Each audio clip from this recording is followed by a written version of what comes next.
मेरी निहारिका इतना बड़ा काम करके आई है। अगर आज मैं तुम्हारा स्वागत आरती के साथ नहीं करूंगी तो तुम्हारे साथ बहुत बड़ा अन्याय होगा। आज मैं बहुत खुश हूं, लेकिन फिर भी ये दिल अंदर से रो रहा है। मुझे पूरा विश्वास है ये घर जो उजड़ा है फिर से आबाद हो जाएगा। तुमने तो हमारे परिवार के मान सम्मान की इतनी सी भी परवाह नहीं की। आज हमारी बहू ने हमारा नाम ऊंचा कर दिया है। मैं कुछ सुना नहीं चाहती हूँ मधुर, बस तुम अगली फ्लाइट पकड़ के तुरंत घर आ जाओ बस।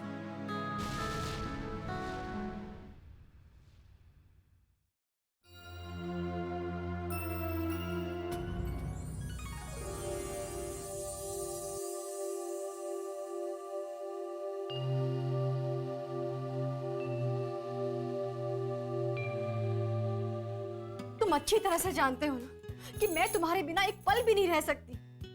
तभी मुझे छोड़कर चले गए ना तुम। मैं क्या क्या सोच कर नहीं आई थी मधुर कि जब मैं आऊंगी तो दरवाजे पे खड़े होकर तुम मेरा वेलकम करोगे, मैं भागती हुई आकर ना तुमसे लिपट जाऊंगी। पता है कितनी सारी बातें बतानी थी तुमको कि कैसे तुम्हारी गीतिका ने सबके साथ मिलकर अन्याय के खिलाफ इतनी बड़ी जंग जीती है। अब किसे बताऊं मैं सारी बातें, किससे शेयर करूं? एक तुम हो कि बिना बताए चले गए। तुम्हें जल्दी आना पड़ेगा मधुर, वरना इस बार माफ नहीं करूंगी तुम्हें। हाँ,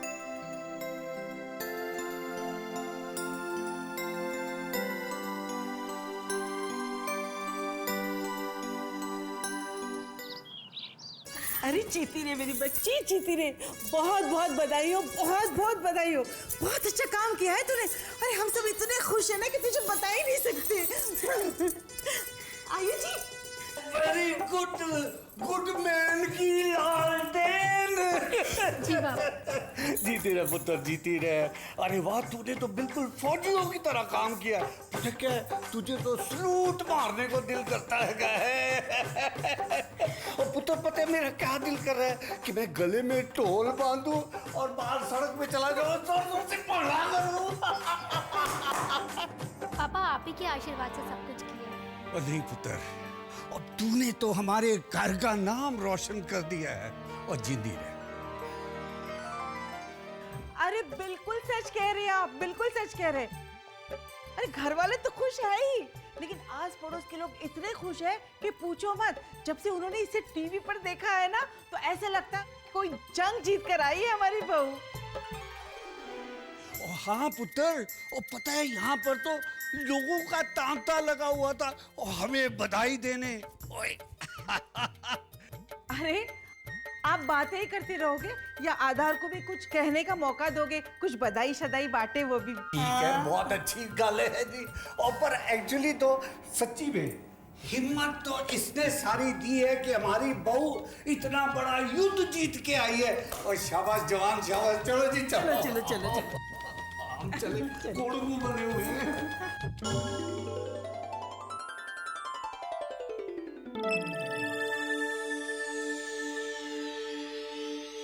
आधार, तुम नाराज तो नहीं हो? नहीं, बिल्कुल भी नहीं, बल्कि मैं तो बहुत खुश हूं। नहीं आधार, तुम्हारी मुस्कान में वो बात नहीं है। तुम्हारे चेहरे पर बहुत फीकी सी मुस्कान है। अंदर से तुम बहुत परेशान हो। नहीं सुरेखा, मैं बिल्कुल परेशान नहीं हूँ। कभी कभी इंसान इतना खुश होता है कि वो अपनी खुशी का इजहार ही नहीं कर पाता, बस, और कुछ नहीं। एक सच्ची और एक अच्छी पत्नी होने के नाते जब उसका पति कहे कि उसको कोई तकलीफ नहीं है, तो उस पत्नी को अपने पति की आंखों में आंखें डालकर पूछना चाहिए कि बताओ प्रॉब्लम क्या है।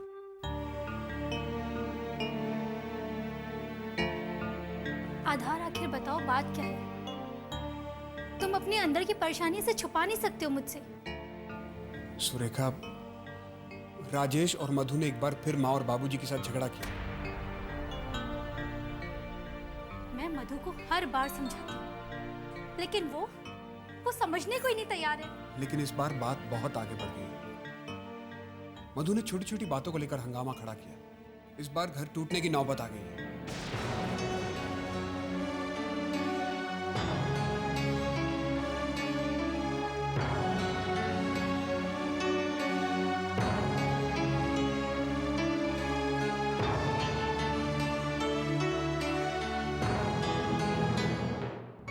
अरे सोनाली, कैसी हो?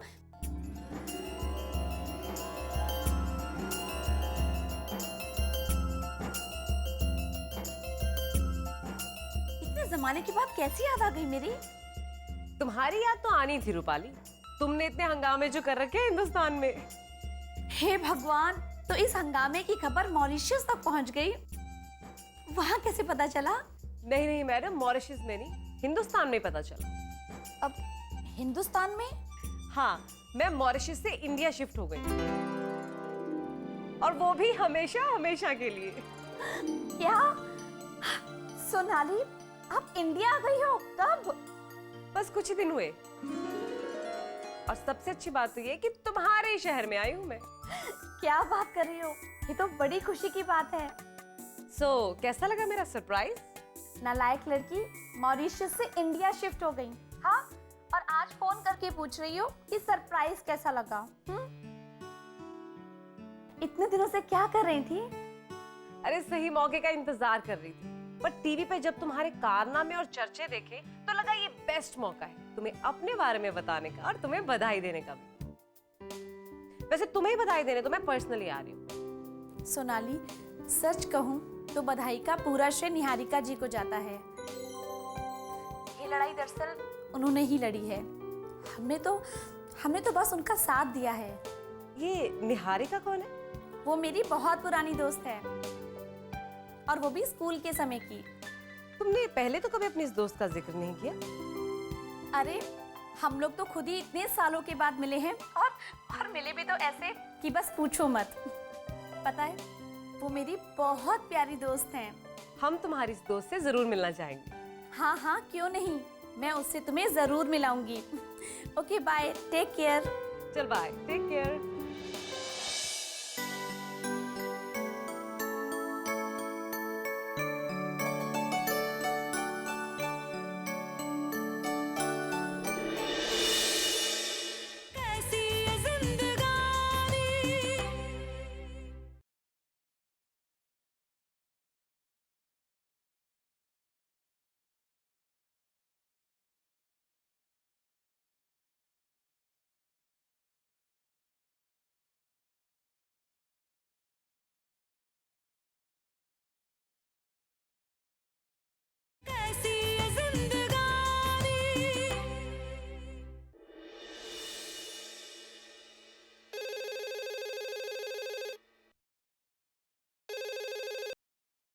हेलो।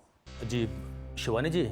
हाँ, बोल रही हूँ। जी मैं ओखला पुलिस स्टेशन से इंस्पेक्टर आनंद बोल रहा हूँ। पुलिस स्टेशन से? जी कहिए। जी वो आपको फौरन पुलिस स्टेशन आना पड़ेगा। पुलिस स्टेशन मुझे? लेकिन क्यों? देखिए हमें एक लाश मिली है और आपको उस लाश की शिनाख्त करनी है।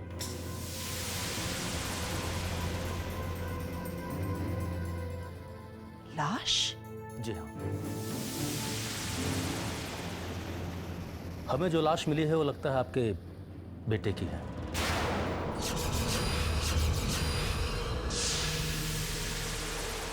क्या? आप जल्दी आइए प्लीज।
होश में आई मम्मा, ठीक है ना?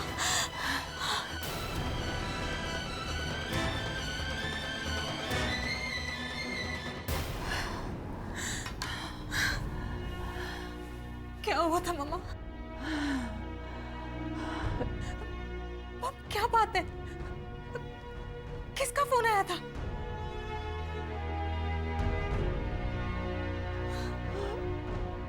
पुलिस स्टेशन से इंस्पेक्टर का फोन था। कह रहा था उसे एक लाश मिली है।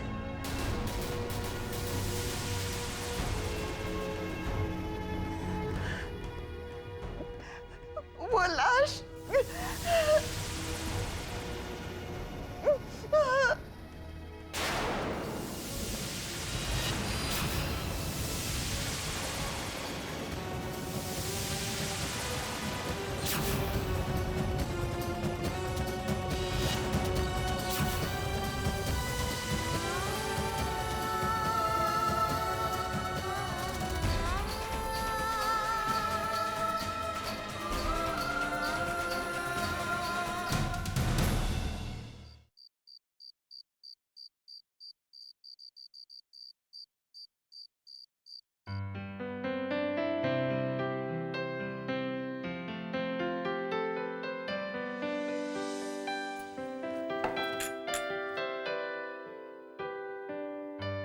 अरे बेटा, तुम भी बैठो ना, हम सब साथ ही खाना खाएंगे। नहीं नहीं पापा जी, आप खाना खाइए, मैं खाना परोसती हूँ। अरे पापा ठीक ही तो कह रहे हैं, साथ में बैठ के खाना खा लो हमारे। नहीं, वो मम्मी और भाभी जी बाहर गए हैं ना, तो जैसे ही वो लोग वापस आ जाएंगे मैं उनके साथ खाना खा लूंगी। अरे बेटा, उन लोगों का बिल्कुल भरोसा नहीं है। और फिर विपुल की मम्मी बाहर जाए और होटल का खाना खाकर ना आए, ऐसा कभी हो ही नहीं सकता। घर का खाना तो उनको बिल्कुल पसंद ही नहीं है। वो तो होटल के खाने की रसिया है। तुम खाओ, शुरू करो। जी पापा।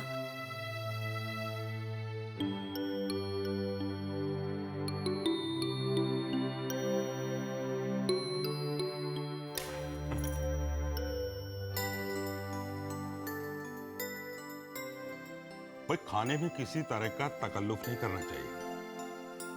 और एक तुम ही तो हो जो सबके खाने का ख्याल रखती हो।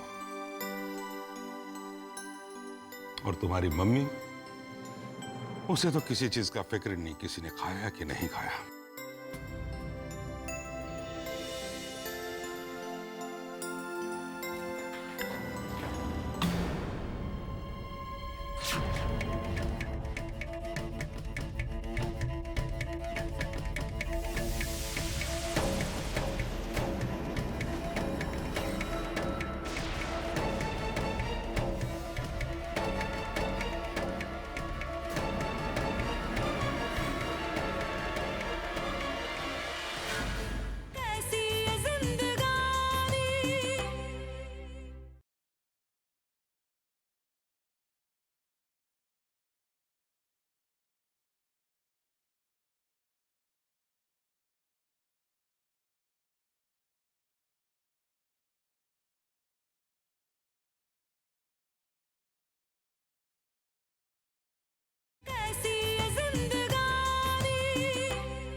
संस्कार और सभ्यता नाम की कोई चीज ही नहीं रह गई इस घर में।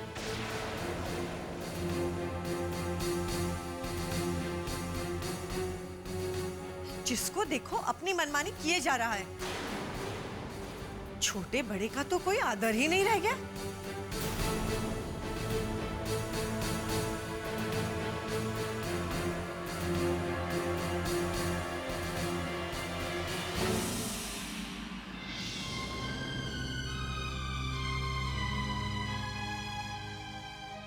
एक छोटा सा काम क्या करके आ गई? घर के सारे संस्कार और नियम ही भूल गई। एक अच्छे घर के संस्कार यही है ना कि सब लोग साथ मिलकर खाना खाएं? आओ, तुम लोग भी बैठ जाओ। अब क्या खाना खाएंगे? हमारी तो भूख ही मर गई। अब ये संस्कारों के नियम कौन तोड़ रहा है? जब बड़ों में ही सभ्यता ना हो तो छोटों का क्या दोष?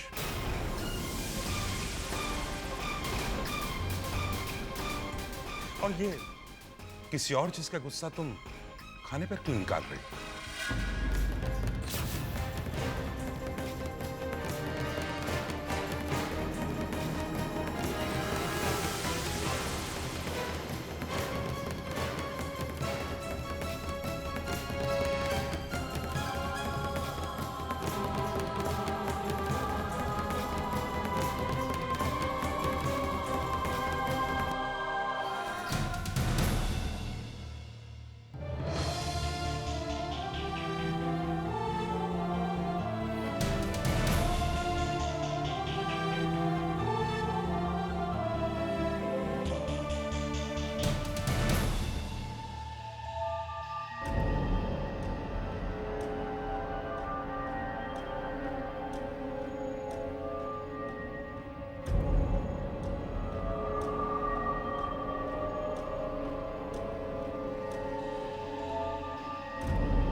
लाश का चेहरा इतनी बुरी तरह से कुचला हुआ कि पहचान पाना मुश्किल हो रहा है, इसलिए पुलिस को भी शिनाख्त करने में मुश्किल हो रही है। वैसे भी लाश का कोई वारिस अभी तक हमारे सामने नहीं आया है।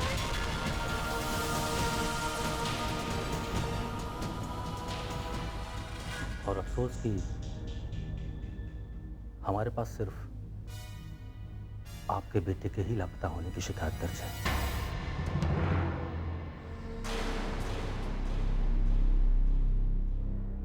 जी इंस्पेक्टर, ये मेरा बेटा नहीं हो सकता। ये बात आप इतने विश्वास से कैसे बोल सकती हैं?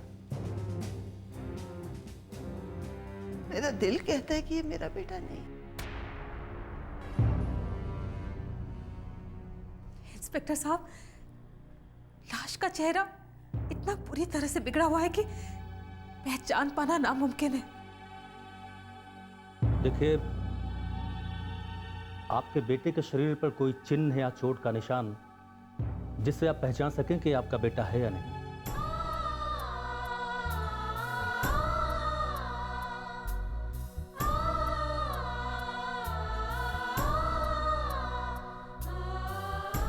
इंस्पेक्टर साहब, बचपन में मैंने उसके दाहिने हाथ पर ओम लिखवाया था।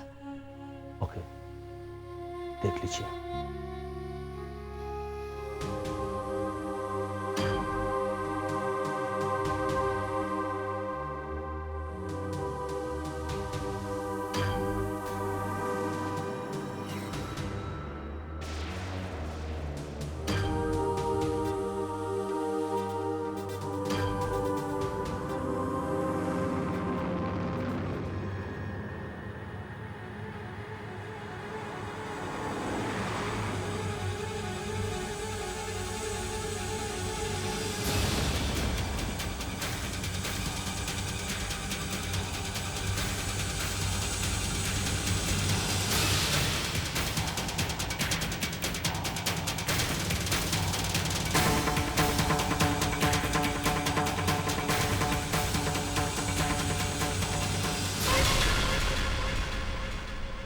स्कूल से लेकर कॉलेज तक और दिल्ली से लेकर भोपाल तक बहुत सारी यादें जुड़ी हैं तुम्हारे साथ,